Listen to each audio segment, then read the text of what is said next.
আমি সাগর শরীফ জিন্দানি সাগর মিডিয়া বিষয়ের পক্ষ থেকে আজকে একজন সাধক প্রকৃতির মানুষ পাইলাম, দরবেশ আনোয়ার ফকির। আমরা যতটুকু জানি তরিকা করে আল্লাহ রাসূল বিদায় হজে বলে গেলেন। আমি দুইটা বস্তু রেখে গেলাম, একটা হলো আল কোরআন, একটা হলো আহলে বাইত মানে নবীর বংশ। নবীর বংশের কাছে বায়াত গ্রহণ করলে তাদের মাধ্যমে আল্লাহ রাসূলের নৈকট্য লাভ করা যাবে। এখন আমার প্রশ্ন সাধক আনোয়ার ফকির সাহেবের কাছে যে এখন তো ঘরে ঘরে পীর দেখি, এই ব্যাপারে কিছু বলেন।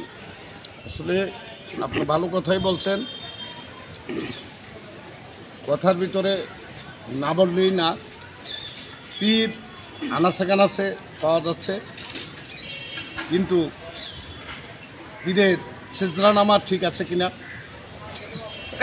এবং সেই পীরের চার পুরুষের কথা উনি সঠিক জানে কিনা, ওনার দাদা পীর, ওনার পীর, ওনার তালই পীর, ওনার বংশগত মর্যাদা এই সম্পর্কে ওনার নিজেরই জানা নাই। অতএব আনাচে কানাচে যারে তারে পাইলে ব্যাবুলা মন অবলা মানুষের মতো তাকে মুরিদ করে। এই ধরনের পীর মুরিদি কতটুকুই পাড়ি দিতে পারবে?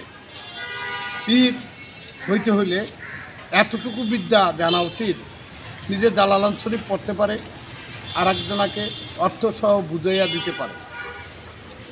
কমপক্ষে তার 10টা খাসলত পরিপূর্ণতা না থাকলে সে পীরের যোগ্য না।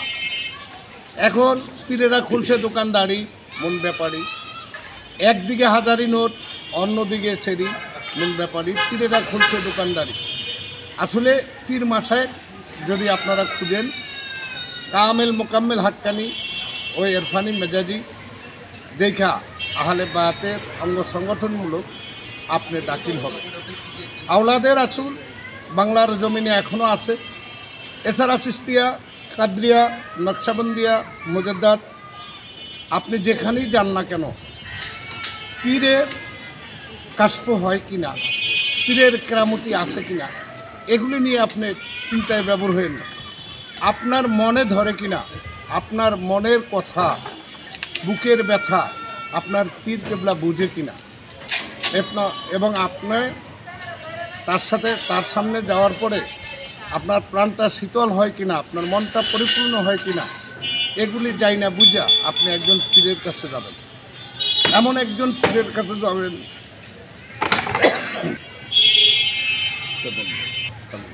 এমন একজন পীরের কাছে আপনি যাবেন যে পীরের দিকে তাকাইলে আপনার পায়ের চান্দিনা থেকে মাথার চান্দিনা পর্যন্ত পরিপূর্ণতা লাভ করতে পারে এবং আপনি বুঝতে পারেন যে আপনার মনের কথা আপনার পীর কেবলা সবই জানে।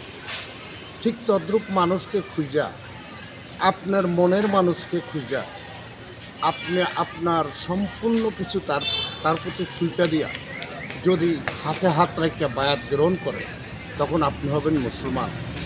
আর মুসলমান হইলে আপনার ইবাদত আল্লাহ কবুল করবে। অলি আউলিয়াদের উসিলায় আল্লাহ পাক আপনার হাজরাটুকু কবুল করবে।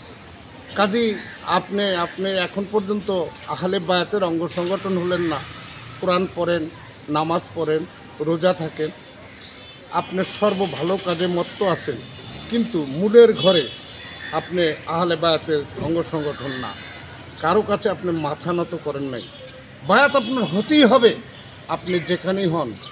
অতি শীঘ্র মনের মানুষ দেখা আপনি আপনার নিজের ইচ্ছায় সজ্ঞানে সুস্থ মস্তিষ্কে অঙ্গীকার করিয়া বায়াতের দলিল নেন। বায়াতের দলিল না নেওয়া পর্যন্ত আপনার কখনো মুসলমানিত্ব লাভ করতে পারবেন না। মুসলমান তার আবেদনিক অর্থ আত্মসমর্পণকারী। এই বলে আজকের এখানেই সমাপ্ত। আসসালামু আলাইকুম ওয়া রাহমাতুল্লাহি ওয়া বারাকাতুহু। ইয়া মুর্শিদ ওলি আল্লাহ, ইয়া মুর্শিদ ওলি আল্লাহ, আমিন সুম্মা আমিন।